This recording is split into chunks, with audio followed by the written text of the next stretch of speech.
యొక్క ఉపదేశమే సంఖ్యాకాండము 14వ అధ్యాయము 8వ వాక్యాన్ని. ఇలాగమో 14వ అధికారం 8వ వచనం పడిపోతాం. Numbers 14 chapter 8 verse. ಅದು ಹಾಲು ಜೇನು ಹರಿಯುವ ದೇಶ. ಅದು ಹಾಲು ಜೇನು ಹರಿಯುವ ದೇಶ. ಯೆಹೋವನು ನಮ್ಮನ್ನು ಮೆಚ್ಚಿಕೊಂಡರೆ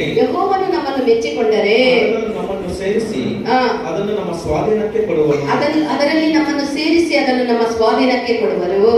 యెహోవా మనయందు ఆనందించిన ఎడల యెహోవా మనయందు ఆనందించిన ఎడల ఆ దేశములో మనల్ని చేర్చి దాన్ని మనకిచ్చును. ఆ దేశములో మనల్ని చేర్చి దాన్ని మనకిచ్చును. అది పాలు తేనెలు ప్రవహించే దేశము.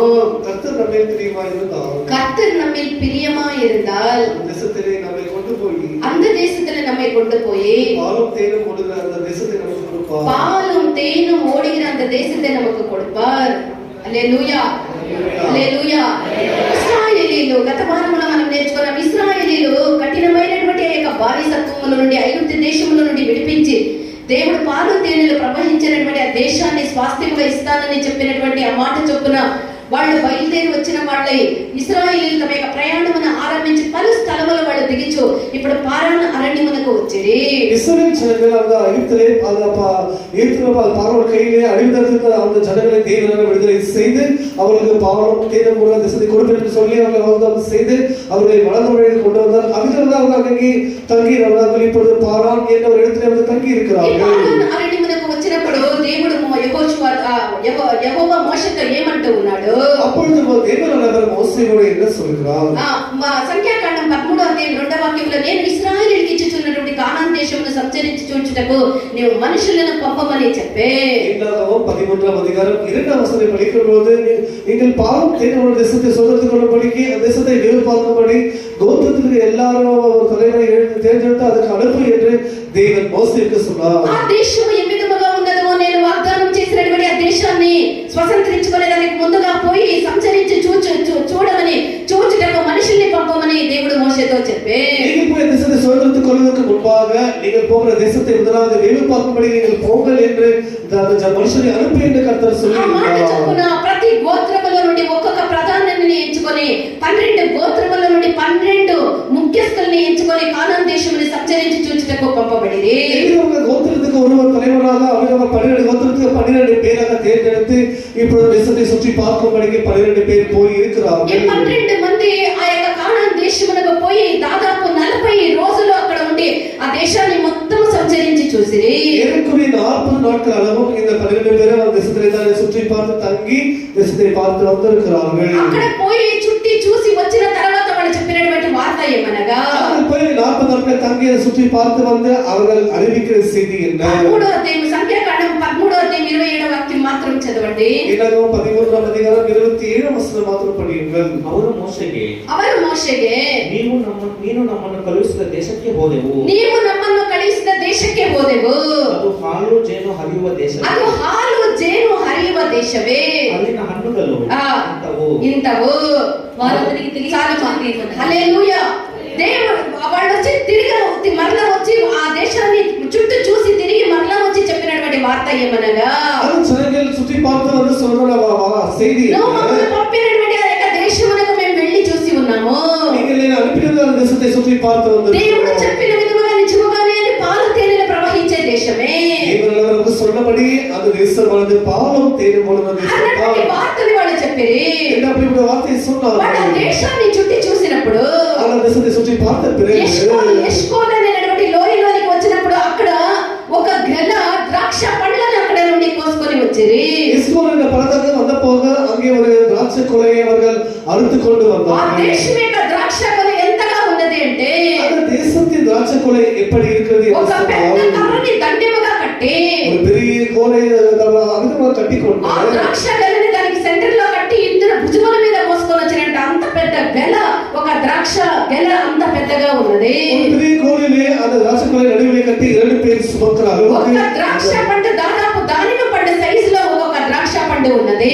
ஒரு ద్రాక్ష పழం కూడా ஒரு அந்த மாதுளம் பழம் போல அவ்வளவு பெரியதா ఆశీర్వదించబడినటువంటి దేశం అది. அப்படி ஆசீర్వదించబడిన దేశమైనది కాబట్టి అక్కడ నుండి ఆ యొక్క ద్రాక్ష గెలను కొన్ని దానిమ్మ పండ్లను అంజూరపు పండ్లను వాళ్ళు మోసుకొని తీసుకొని వచ్చేది. ఇది ఒక ద్రాక్ష పழங்களே மாதுளம் பழங்கள் சில பழங்களை அவர்கள் கொண்டு வந்தார்கள். తీసుకొని వచ్చి మోషేతో వాళ్ళు ఏమంటూ ఉన్నారు?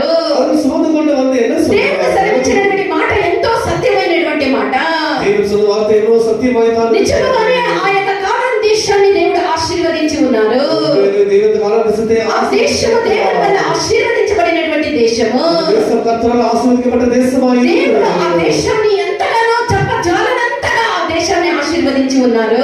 ఎవరో சொல்லி முடியாத அளவுக்கு அவ்வளவாய் ஆசீர்வதிச்சு ఎంతగా ఆశీర్వదించి ఉన్నారంటే చూడండి, ఈ విధముగా దేవుడు ఆ దేశాన్ని ఆశీర్వదించి ఉన్నారని సాక్షిగా యొక్క పండ్లని చూపించిరి. அவர்கள் எப்படி தேவன் ஆசீர்வதித்தார் என்று நாங்கள் அடுத்துக்கொண்டு வந்த பழங்களை பாருங்கள் என்று அதை அவர்கள் காண்பித்தார்கள். ఇవన్నీ సత్యమైనప్పటికీ కూడా இவை எல்லாமே உண்மையாக వాళ్ళలో 10 మంది చెప్పినటువంటి వార్త ఏమనగా, அவர்களே 10 பேர் சொன்ன దేవుడు ఇంతగా దేశాన్ని ఆశీర్వదించినది, అది పాలు తేనెలు ప్రవహించేది, ఆ దేశము చాలా ఆశీర్వదించబడినది, అంతగా సత్యమైనప్పటికీ కూడా தேசம் வந்து பாலும் தேனும் ஓடுகிற தேசம் தான், அது தேசம் கர்த்தர் ஆசீர்வாதப்பட்ட தேசம் தான் என்று சொன்ன போதும் கூட అయితే మనం ఆ దేశాన్ని స్వతంత్రించుకునేదానికి వీలు కాదు. ஆனாலும் நாம் போய் அந்த தேசத்தை சுதந்திரித்துக் கொள்ள ఇలాంటి ఒక చెడు முடியாது. సమాచారాన్ని 10 మంది ఏకమొత్తముగా చెప్పిరి.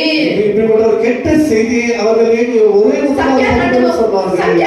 13వ అధ్యాయము 28వ వచనం నుండి 33వ వచనం వరకు చదివితే మనకు తెలుస్తుంది. 13వ அதிகாரம் 28 నుండి 33 వరకు படித்தால் நமக்கு தெரியும். చదవండి ఎవరైనా. అయితే ఆ దేశంలో నివసించే జనులు బలవంతులు. ఆ దేశంలో నివసించేటువంటి జనులు సాధారణమైనటువంటి వాళ్ళు కాదు, వాళ్ళు బలవంతులై ఉన్నారు. వారి పట్టణంలో ప్రాకారము గలవి, అవి మిక్కిలి అది గొప్పవి. చాలా ప్రాకారం అనగా దానికి గోడలు ప్రాకారాలు కట్టినటువంటి ప్రాకారం కలిగినటువంటి పట్టణము. అక్కడ అనాకీలను చూచితిని. పెద్ద అనాకీల్ని చూసితిని. అమాలేకీయులు దక్షిణ దేశంలో నివసించుచున్నారు. అమాలేకీయులు దక్షిణ దేశంలో ఉన్నారు. హిత్తీయులు, యెబూసీయులు, అమోరీయులు కొండ దేశంలో హిత్తీయులు, నివసించుచున్నారు. యెబూసీయులు, అమోరీయులు కొండ ప్రాంతంలో ఉన్నారు. ఒక్కొక్క ప్రాంతంలో ఒక్కొక్క బలవంతమైనటువంటి ఒక జాతి నివసిస్తూ ఉన్నది. కనానీయులు సముద్రమునొద్దను యోర్దాను నది ప్రాంతములను నివసించుచున్నారని చెప్పిరి. కాలేబు మోషే ఎదుట జనులను నిమ్మళపరచి నిశ్చయముగా వెళ్ళదుము, దాని స్వాధీనపరచుకొందుము. వాళ్ళు చెప్పినటువంటి వార్త ఏమనగా, ఇంత బలశాలను ఆ దేశాన్ని, అది ప్రకారం కలిగినటువంటి ఏక దేశాన్ని, అంత బలశాలను ఒక్కొక్క దిక్కుకు ఒక్కొక్క బలశాల నుండి దాన్ని పరిపాలిస్తూ ఉన్నారని చెప్పిరి. இவ்விதமாக அந்த மனுஷர்கள் சொல்லும்போது அந்த தேசம் நலமாக இருக்கிறது, ஆனால் அதில் குடியிருக்கிற ஜனங்கள் மிகுந்த பலவான்கள், ஒவ்வொரு பகுதியிலும் ஒரு ஜாதி ஜனங்கள் వాడి యొక్క வசிக்கிறார்கள். దృష్టికి మేము మిడతల వలె కనబడితే వాళ్ళు అంత దీర్ఘ దేహలుగా అంత గొప్ప జనముగా వాళ్ళు ఉన్నారని చెప్పిరి. அவர்கள் எல்லாமே பார்வைக்கு நீண்ட தேகம் உள்ளவர்களும் அவர்களுக்கு முன்பாக எல்லாம் வெட்டிக்கிரிகள் போல காணப்படுவோம் என்று சொன்னார்கள். వాళ్ళ 10 మంది చెప్పినటువంటి 10 మంది చేరి చెప్పినటువంటి ఒక వార్త ఏమనగా, கடைசியாக 10 பேரும் சொன்ன வார்த்தை என்னவென்றால், నిశ్చయముగా ఆ దేశాన్ని మనం స్వతంత్రించుకోలేము. நிச்சயம் தேசத்தை சுதந்திரித்துக் கொள்ளவே ఈ వార్త విన్న వెంటనే வார்த்தை கேட்ட సర్వ உடனே సమాజము ఎలుగెత్తి కేకలు వేసి ఆ రాత్రంతా కూడా ఏడ్చిరి. அந்த முழு இஸ்ரவேல் சமூகமே அவர் ராத்திரி முழுவதும் கூட கூக்குரலிட்டு சத்தமாய் அழுதார்கள். సంఖ్యాకాండము 14వ అధ్యాయం 1వ వాక్యం నుండి 7వ వాక్యం వరకు చదువుకోండి, మీకు తెలుస్తుంది. என்னாகும் 14ஆம் அதிகாரம் 1ஆம் வசனத்தை படித்துக் கொள்ளுங்கள், உங்களுக்கு தெரியும். ఆ ప్రజలు ఒక్క గంట కాదు, అరగంట కాదు, రాత్రంతా కూడా ఎలుగెత్తి వాళ్ళు కేకలు పెట్టి ఏడ్చిరి. அந்த ஜனங்கள் ஒரு ராம் முழுவதும் கூட சத்தமிட்டு அழுதார்கள். వాళ్ళు అధైర్య పడిపోయిరి. அவர்கள் பயந்து போயிருக்கிறார்கள். వాళ్ళు కలవరపడి సొమ్మసిల్లిపోయిరి. அவர்கள் கலங்கி சொந்து போயிருக்கிறார்கள். అప్పుడు వాళ్ళలో ఆ 12 మందిలో పోయినటువంటి ఇంకా ఇద్దరు ఉన్నారు కదా, వాళ్ళే యెహోషువ, కాలేబు. அது 12 பேரிலே 10 மீதி 2 பேர் இருக்கிறார்களா, அவர்களே யோசுவா, காலேப் వాళ్ళ என்பவர்கள். సర్వ సమాజం ఎదుట లేచి నిలబడి, அந்த 2 பேருமே முழு ఇప్పుడు మనం చదివినాం కదా, సంఖ్యాకాండము 14వ అధ్యాయం 8వ వాక్యములో మనం చదివినాం కదా, యెహోవా మన యందు ఆనందించిన యెడల నిశ్చయముగా ఆ యొక్క దేశాన్ని మనకి స్వాధీనము చేస్తారని ధైర్యము చెప్పిరి.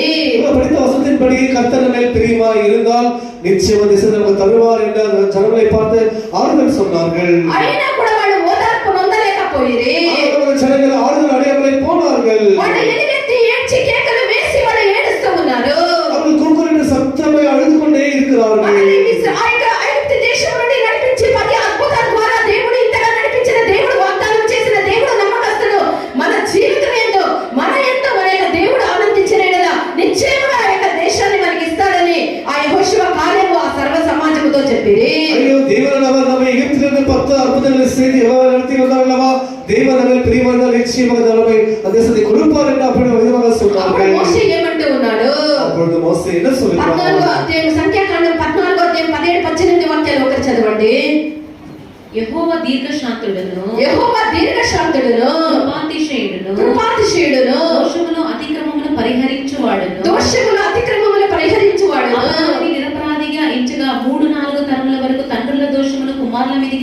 వాడునై ఉన్నాడని నేను చెప్పిన మాట చొప్పున నా ప్రభు యొక్క బలము గణపరచబడను గాక అని మోషే దేవుని యొక్క సన్నిధానములో సాగిలపడి ఆ ప్రజల నిమిత్తము బతిమాలుకొనే இவ்விதமாக மோசேயானவர் ஜனங்களுடைய பட்சமாக கர்த்தருடைய சமூகத்திலே அவர் அமிதமாக பரிந்து ప్రియమైనటువంటి பேசினார். దేవుని యొక్క జనమా దేవుని దేవుని యొక్క వాక్యము ప్రకారము ఆత్మీయమైనటువంటి ఇశ్రాయేలీలము మనము ఒక్కొక్కరము మనమందరమై ఉన్నాము. கர்த்தருடைய வசனத்தின்படி ஆவிக்குரிய இஸ்ரவேல் ஜனங்கள் எல்லாரும் ஒவ்வொருவராக இருக்கிறோம். దేవుడు మన యందు ఆనందించినడలా கர்த்தர் நம்மேல் பிரியமாய் మన జీవితంలో இருக்கிறார். ఆయన తన క్రియను జరిగించి அவர் தம்முடைய ஜீவிதத்தை தம்முடைய మనల్ని ఆత్మీయ கிரியை కానాను అనబడినటువంటి నూతన యెరూషలేమునకు దేవుని యొక్క సన్నిధానానికి దేవుని యొక్క పట్టణమునకు ఆయన మనల్ని చేర్చును. நம்முடைய ஆவிக்குரிய ஜீவிதத்தை நம்முடைய தேவனால் அவர் புதிய எருசலேமாகவும் சீயோனாகவும் அவர் சமூகத்திலே దేవుడు మన యందు சேர்த்துக்கொள்வார். ఆనందించినడలా దేవుని యొక్క రాజ్యానికి మనల్ని చేర్చును.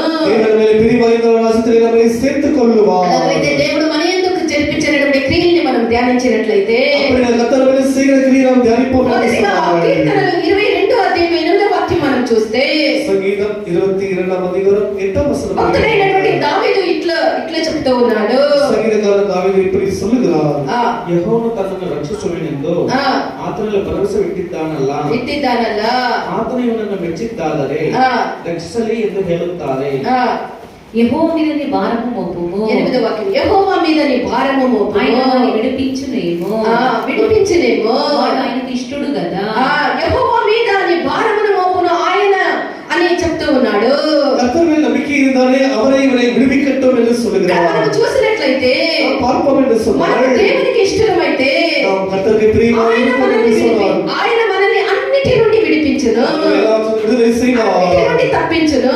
எல்லாவற்றையும் தப்புவிப்பார். దేనిలో నుండి ఆయన మనల్ని విడిపించి తప్పించును అంటే எதிர்த்து அவரை விடுதலை செய்து தப்புவிப்பார். పౌలు దీని గురించి చాలా చక్కగా కొలెసీయులకు రాయినప్పుడు பவுல் அவர் கொலோசியருக்கு குறித்து எழுதும்போது 13వ వాక్యములో கொலோசியர் 1వ అధ్యాయం 13వ వచనத்திலே చదవండి వాక్యాన్ని. ದೇವರು ನಮ್ಮನ್ನು ಅಂಧಕಾರದ ದೊರೆತನದಿಂದ ಬಿಡಿಸಿ ತನ್ನ ಪ್ರಿಯಕುಮಾರನ ರಾಜ್ಯದೊಳಗೆ ಸೇರಿಸಿದನು. తన ప్రియ కుమారుని రాజ్య అంధకారము నుండి విడిపించి తన ప్రియ కుమారుని యొక్క రాజ్యంలో మనల్ని చేర్చని ఇక్కడ పౌలు చెప్తూ ఉన్నాడు. అంతరాత్మ విడుదల செய்து அன்பின் குமாரராஜ்யத்தில் நம்மை சேர்த்துக் கொண்டார் என்று இங்கே கொலோசியரிலே படிக்கிறோம். దాని పై వాక్యములో మనం చూసినట్లయితే ಅದಕ್ಕೆ ಮೇಲ್ ವಚನದಲ್ಲಿ படிக்கிறோம். దేవునికి కృతజ్ఞతాస్తుతులు చెల్లించి ఉన్నామని చెప్తూ ఉన్నాడు. ಅದಕ್ಕೆ ಕರ್ತನಿಗೆ ಪಿತಾವೇ ಸ್ತೋತ್ರಿக்கிறேன் என்று வசனம் சொல்லுகிறது. ఎందుకు ఈ విధంగా పౌలు చెప్తూ ఉన్నాడంటే ಅದಕ್ಕೆ పౌలు இப்படி சொல்லுகிறார். మనం చూసినట్లయితే లోకத்தை பார்க்கும்போது మనకంటే మంచివారును நம்மை பார்க்கிற நல்லவர்கள் మనకంటే శ్రేష్ఠులను నీతిమంతులు న్యాయవంతులు బలవంతులు జ్ఞానులు ఎన్నికైనటువంటి ఎంతో మంది మనకంటేనూ మంచివాడి యొక్క బలవంతులు జ్ఞానం కలిగిన వాడి యొక్క లోకములో ఉన్నారు. நம்மை பார்க்கிற நல்லவர்கள் உத்தமர்கள் நம்மை செய்கிறவர்கள் பலவான்கள் எல்லாரும் இருக்கிறார்கள். అదే సేవకుడు కూడా ఒక పాట రాసిరి. அதே தன்னுடைய என்னை பார்க்கிற உத்தமர்கள் எத்தனையோ உலகில் உண்டு. ஆனா என்னை மாத்திரமே நீ ஏற்றுக்கொண்டு நீ இவ்வளவாக என்னை எனக்கு தந்தீரே என்று சொல்லி మన యొక్క సేవకుడు అలాంటి ఒక పాటను కూడా రచించిరి. என்னை பார்க்கிற உத்தமர்கள் இருக்கிறார்கள், அவர்கள் என்னை பார்த்து தெரிந்து கொண்டே என்னை சேர்த்துக் கொண்டீரே என்று அவர் அப்படி ஒரு பாடலை எழுதினார். ఎంతో మంది మనకంటే మంచివాళ్ళు బలవంతులు జ్ఞానులు నీతిమంతులు మంచివాళ్ళు ఎన్నిక కలిగిన వాళ్ళు ఉన్నప్పటికీ కూడా நம்மை பார்க்கிற நல்லவர்கள் உத்தமர்கள் நம்மை செய்கிறவர்கள் எல்லாரும் உலகத்தில் இருந்தாலும் கூட దేవుడు వారి యందు ఆనందించుటలేదు. எல்லாரும் அவர் பிரியப்படுவதில்லை. దేవుడు మన యందు ఆనందించినట్టు వాడి యందు ఆనందించలేదు. நம்மை பிரியப்படுவது போல அவர்களை பிரியப்படுவதில்லை. అందుచేతనే 147వ కీర్తన 10-11వ వాక్యములు మనం చూడగా 147వ సంగీతం 10-11వ వచనం படிக்கும்போது గుర్రముల బలమునందు ఆయన సంతోషించెను. గుర్రముల బలము యందు ఆయన సంతోషించుటలేదు. నరుల కాలి సత్తువైన ఆయన ఆనందించెను. నరుల కాలి సత్తువ యందు ఆయన ఆనందించుటలేదు. తన యందు భయభక్తులు గల వారి యందు తన యందు భయభక్తులు గల వారి యందు కృప కొరకు కనిపెట్టు వారి యందు ఆయన యెహోవా ఆనందించుచూ ఉన్నాడు. దేవుడు ఎవరి యందు ఆనందించుచూ ఉన్నాడు? తన కృప కొరకు కనిపెట్టు వారి యందు దేవుడు ఆనందిస్తూ ఉన్నాడు. గుర్రముల యందు నరుల కాలసత్తుల యందు ఆయన ఆనందించట్లేదు. తన యందు భయభక్తులు కలిగి తన కృప కొరకు కనిపెట్టుకుని వారి యందు ఆయన ఆనందించే దేవుడై ఉన్నాడు. குதிரையின் வலத்திலே வீரரின் கரையில் அவர் பிரியப்படாமல் தமக்கு கிருபை கேட்டு காத்திருக்க ஜனத்தின் மேலே அவர் பிரியமாய் దేవుడు இருக்கிறார். ఎంత గుర్రముల యొక్క బలము యందు ఆనందించడం లేదు అనగా எனக்கு குதிரை பலத்தில வீரனுடைய காலையில் அவர் பிரியப்படுவதில்லை என்று ఐగుప్తు గుర్రముల గురించి మనం చూసినట్లయితే எகிப்தினுடைய குதிரை குறித்து అవి நாம் பார்க்கும்போது బలమైనది. అయితే అవి మాంసము కలిగినటువంటి ఆ యొక్క గుర్రముల యొక్క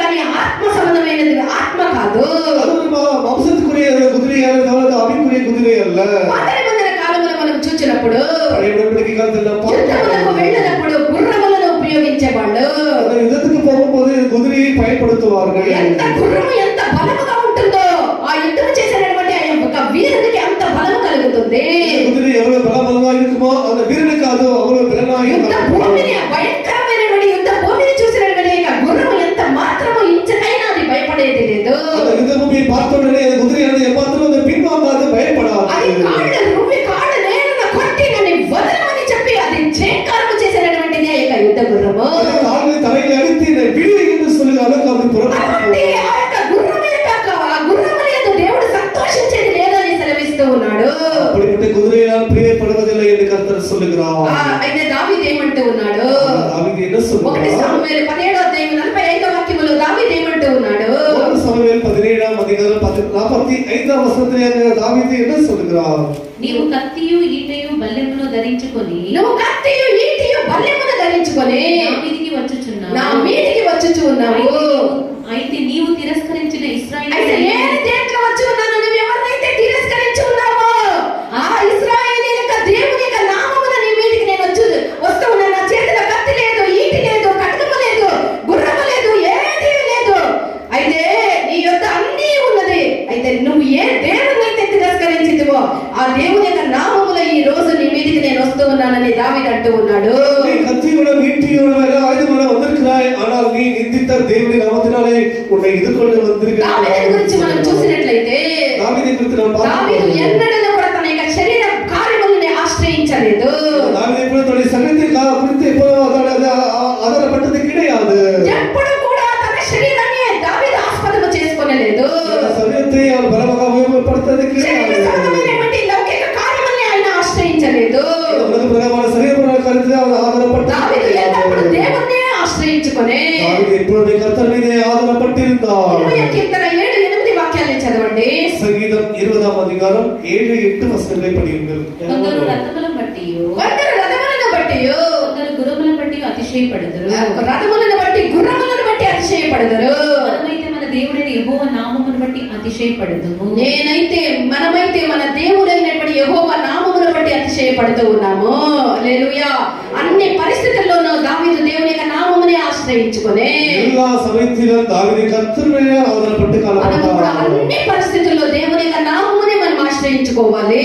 நாம் கூட எல்லா சமயத்திலும் என்ன சொன்னால் ஆதி வருஷமாகிய சாத்தானாய் இருக்கிறார். సైతాను మన శరీర బలముని ఆస్పదము చేసుకునే వాడిని సైతాను మృంగివేయును. யாரெல்லாம் இந்த சரீரத்தை ஆதாரமாக செய்து கொள்வார்களோ அவர்களை சாத்தான் வந்து கடிப்பான், నాశనము చేయును.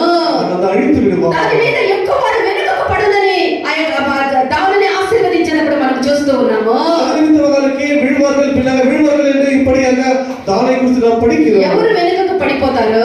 யார் பின்னாக శరీర బలముని ఆస్పదము చేసుకునే వాళ్ళు నిశ్చయముగా వెనుకకు మృంగి పడిపోతారు. சரீர பலத்தின் மேலே ஆதாரப்படுகிறவர்களுக்கு பின்னாக మన விழுவார்கள். శరీర బలముని మనం ఆస్పదము చేసుకోకూడదు.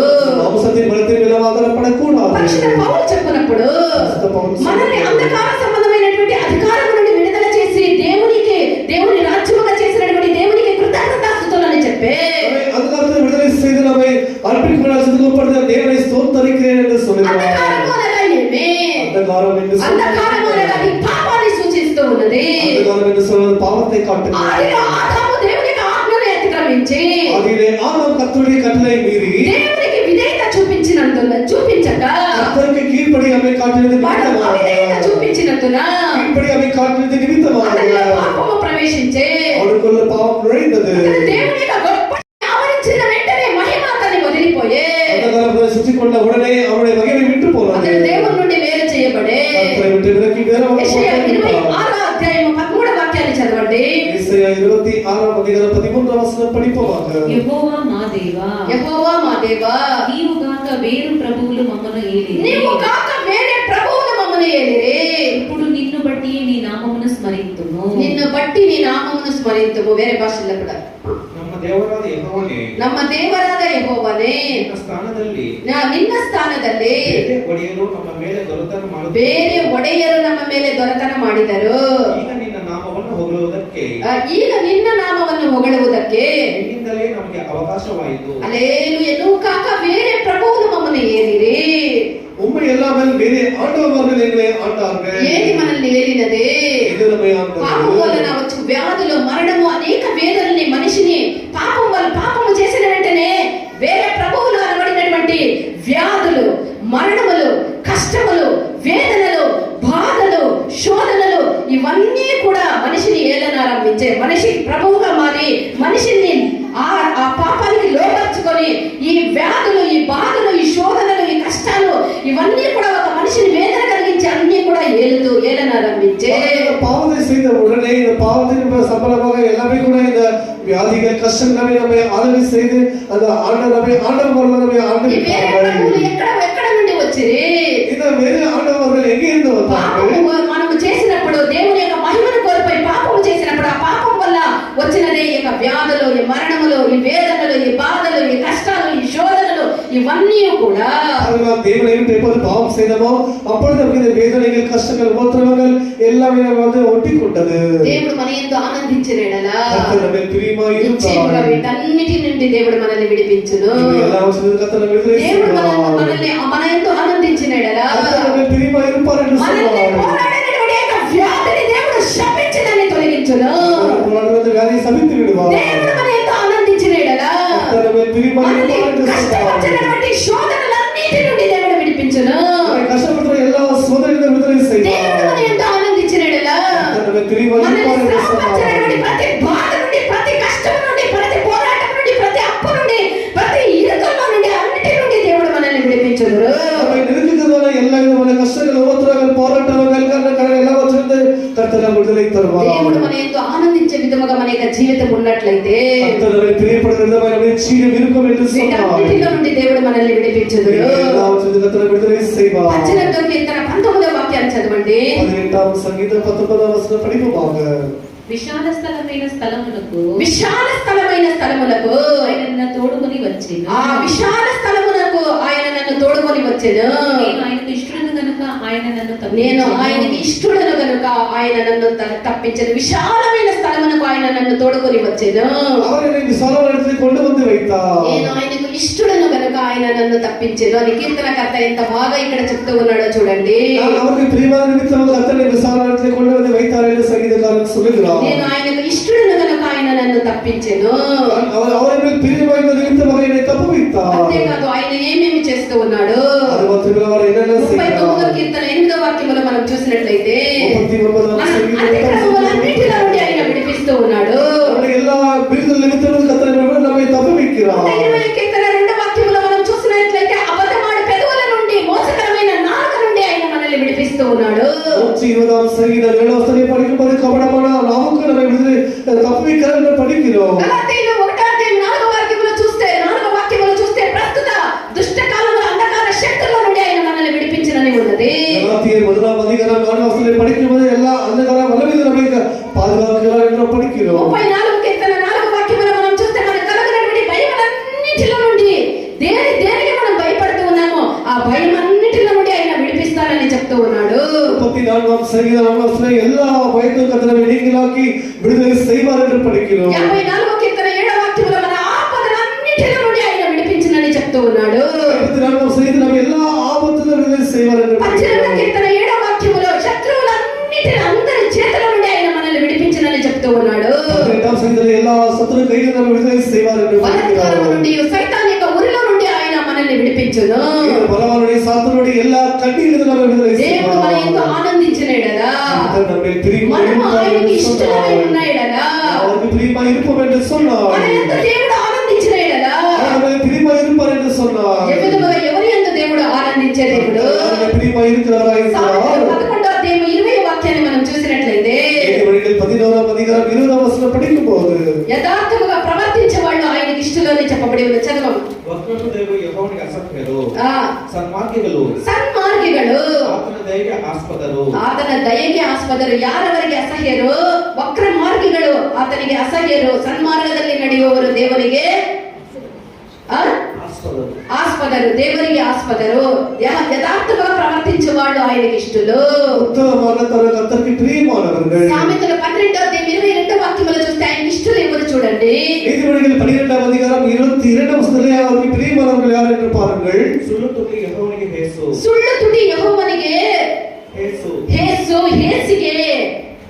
సత్యవంతులు ఆతనికి లేసు. సత్యవర్తనలు ఆయన ఇష్టలై ఉన్నారు. తెలుగులో సత్యవర్తనలు, సత్యముగా వర్తించే వాళ్ళు ఆయన ఇష్టలై ఉన్నారు.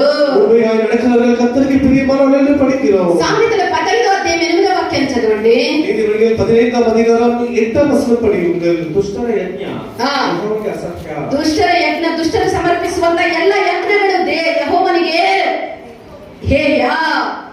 ಶಿಷ್ಟರ ಬಿನ್ನಪ ಆತನಿಗೆ ಒಪ್ಪಿಕ. యథార్థవంతుల యొక్క ప్రార్థన ఆయనకు ఆనందకరమనే వేదం తెలుగులో ఉన్నది. துன்மார்க்கருடைய பலி கர்த்தருக்கு அருவருப்பானது, செம்மையானவருடைய ஜெபம் அவருக்கு பிரியமானது. యథార్థవంతులు చేసినటువంటి ప్రార్థన ఆయనకి ఆనందకరము. செம்மையானவருடைய ஜெபம் அவருக்கு பிரியமாய் இருக்கும். ఆయన మన యందు ఆనందించాలి అంటే, మన యందు దేవుడు ఆనందించాలి అంటే நம்மை பிரியப்பட வேண்டும் என்று యథార్థ சொன்னார். ప్రవర్తన గలవారమై ఉండాలి. ఉత్తమ మార్గంతో இருக்க வேண்டும். మనము దేవునికి ఇష్టమై ఉండాలి అంటే మన ప్రవర్తన యావత్తు దేవుని యొక్క అధికారములకు లోబడి ఉండాలి. நாம் கர்த்தருக்கு பிரியமாய் இருக்க வேண்டும் என்று சொன்னால் நம்முடைய நடவடிக்கை எல்லாமே கர்த்தருக்கு உட்பட்டு இருக்க வேண்டும். మనల్ని వ్యాధులు, వేదనలు, మరణ భయము అనేటువంటి వేరే ప్రభువులు మనల్ని ఏలకుండా, அவை வியாதிகள், கஷ்டங்கள், உபத்திரவங்கள் என்ற பல ஆண்டவர்கள் நம்மை వేదన, వ్యాధి, శోధన, బాధ, కన్నీళ్లు, కష్టాలు, ఇరుకులు, ఇబ్బందులు, మరణాలు, పోరాటాలు, వేదనలు, దిగులు, భయము అనేటువంటి వేరే ప్రభువులు మన యొక్క జీవితాన్ని ఏలకుండా మన యొక్క హృదయమునకు సున్నతి చేయబడి ఉండాలి. பாருங்கள், இந்த வியாதிகள், கஷ்டங்கள், உபத்திரவங்கள், கண்ணீர், கவலைகள் இவை எல்லாமே ஆளாதபடிக்கு நம்ம இருதயமானது விருத்த சேதனம் பண்ணப்பட்டு మన శరీర బలమును ఆస్పదము చేసుకొనక, நம்முடைய மாம்சத்தின் பலத்தினால் ஆதரப்படாமல் ఆత్మని మనం ఆస్పదము చేసుకొని ఆత్మ వలన దేవుని మనం ఆరాధించాలి.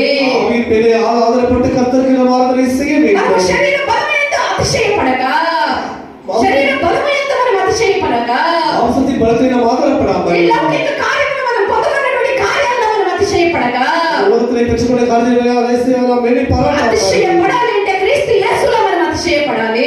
மேலே பாராட்ட வேண்டும் என்று சொன்னால் கர்த்தருக்குள்ளாக மேலே பாராட்ட கடவுள். విశ్వాసమందు స్వస్థ చిత్తమై ఉండి మనము బలవంతులుగా మనం మారాలి. தெளிவுள்ளவர்களாய் இருந்து பலவான்களாய் மாற வேண்டும். మన స్వదేశము మనకి ఇది మనకి పరదేశిగా ఉన్నది. ఇది కొద్ది కాలం ఉండేటువంటి లోకము యొక్క లోకము. பாருங்கள், இது ஒரு பரதேசமாய் இருக்கிறது. இது கொஞ்சம் காலம் இந்த உலகம் இருக்க போகிறது. మనం శాశ్వతంగా నిత్యం ఉండేటువంటి ఒక లోకం ఉన్నది, ఒక స్థలం ఉన్నది. நித்திய காலம் இருக்க போகிற ஒரு இடம் இருக்கிறது, ஒரு ஆட்சியம் இருக்கிறது. అదే మన యొక్క స్వదేశము, మన స్వంత దేశము, మనవి సదాకాలం ఉండేటువంటి ఆ యొక్క దేశము. అదే నూతన యెరూషలేము, పరలోక రాజ్యమై ఉన్నది. அதுவே நம்முடைய பரலோகம், நம்முடைய புதிய எருசலேம், புதிய சீயோனாய் இருக்கிறது. దాన్ని మనం స్వతంత్రించుకొనుటకు మనము శత్రువులతో మనం పోరాడి మనకు వచ్చేటువంటి వేరే ప్రభువుతో మనము పోరాడేదానికి దేవుడు మన యందు ఆనందించేటువంటి కార్యాలను మనం చేసే వాళ్ళమై ఉండాలి. அதை நாம் சுதந்திரத்துக் கொள்ளும்படிக்கு வேறே ஆண்டவர்களோடு நாம் போராடி நாம் ஜெயிக்கொண்டு நாம் அந்த ராஜ்யத்தை சுதந்திரத்துக் கொள்ள வேண்டும். జయించిన తర్వాత మన తండ్రి రాజ్యములో మనం సూర్యుని వలె నీతిమంతులుగా తేజరిల్లుదుము. ஜெயித்த பிறகு சூரியனை போல நம்முடைய பிதா ராஜ்யத்திலே చదవండి. ஜொலிக்க మత్తయి సువార్త 13వ అధ్యాయం 43వ వాక్యం చదవండి. மத்தேயு சுவிசேஷம் 13ஆம் அதிகாரம் 43ஆம் வசனம் படியுங்கள். ಆಗ ನೀತಿವಂತರು ತಮ್ಮ ತಂದೆಯ ರಾಜ್ಯದಲ್ಲಿ ಸೂರ್ಯನಂತೆ ಪ್ರಕಾಶಿಸುವರು. ಯಾರಿನಂತೆ ಸೂರ್ಯನಂತೆ ಪ್ರಕಾಶಿಸುವರು. అప్పుడు నీతిమంతులు తమ తండ్రి రాజ్యములో సూర్యుని వలె తేజరిల్లుదురు. సమర్పించుదుము గాక. మన యొక్క దేవుడు మన సమస్త కార్యములో విడుదల ఇచ్చి మనల్ని ఆశీర్వదించి మన ఎంతో ఆనందించిన నిశ్చయముగా మనల్ని దేవుడు విజయ మార్గములో ఓటి మీద